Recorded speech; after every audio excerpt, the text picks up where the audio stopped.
ಪಾದಚಾರಿಗೆ bike ಡಿಕ್ಕಿ ಹೊಡೆದು ಇಬ್ಬರೂ ಕೂಡ ಸ್ಥಳದಲ್ಲೇ ಸಾವನ್ನಪ್ಪಿರುವಂತಹ ಘಟನೆ ನಡೆದಿದೆ. ನೆಲಮಂಗಲ ತಾಲೂಕಿನ ಎಂಟಗಾನಹಳ್ಳಿ ಬಳಿ ಈ ಅಪಘಾತ ಆಗಿರುವುದು. ಹೆದ್ದಾರಿಯ ರಸ್ತೆ ದಾಟುವಾಗ ಬೈಕ್ ಡಿಕ್ಕಿ ಹೊಡೆದಿದೆ.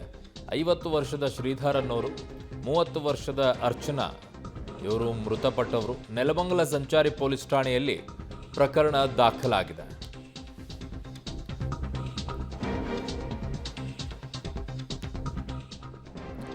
ನೆಲಮಂಗಲ ಸಂಚಾರಿ ಪೊಲೀಸ್ ಠಾಣೆಯಲ್ಲಿ ಒಂದು ಪ್ರಕರಣ ದಾಖಲಾಗಿರೋದು.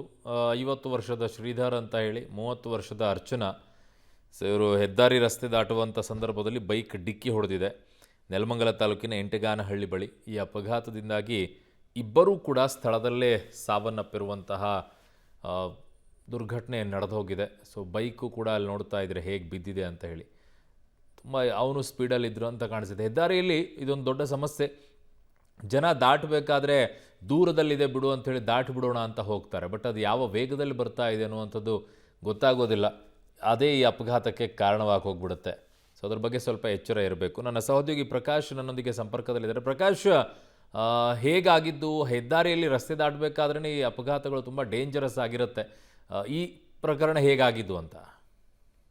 ಎಸ್ ಅರುಣ್, ಅಂತ ಹೇಳಿದ್ರೆ ಯಲಮಾಲ ತಾಲೂಕಿನ ಎಂಟಗಾನಹಳ್ಳಿ ಬಳಿ ಈ ಅಪಘಾತ ದುರ್ಘಟನೆ ನಡೆದಿರುವಂತದ್ದು. ಏನು ಗ್ರಾಮದ ಬಳಿ ಸಾಕಷ್ಟು ರೀತಿಯ ಅಪಾಯಕಾರಿ ಏನು ಒಂದು ರಸ್ತೆಗಳು ಇರ್ತವೆ ಅಂತದ್ದು, ಅಲ್ಲಿ ಒಂದು ತಿರುವು ಬರ್ತದೆ. ಆ ತಿರುವು ಬಳಿ ಏನು ಈ ಇಬ್ರು ಕೂಡ ನಡ್ಕೊಂಡು ಹೋಗ್ತಾ ಇರ್ತಾರೆ. ಆದ್ರೆ ಏನು ಶ್ರೀಧರ್ ಅನ್ನೋದಕ್ಕೆ ಸಂಪೂರ್ಣವಾಗಿ ಬ್ಲೈಂಡ್ ಆಗಿರುವಂತದ್ದು. ಅದಲ್ಲದೆ ಅವ್ರ ಜೊತೆ ಸಹಾಯಕಿ ಆಗಿದ್ದಂತ ಅರ್ಚನಾ ಕೂಡ ಸ್ವಲ್ಪ ಪ್ರಮಾಣದಲ್ಲಿ ಕಣ್ಣು ಕಾಣಿಸ್ತಾ ಇರ್ತದೆ.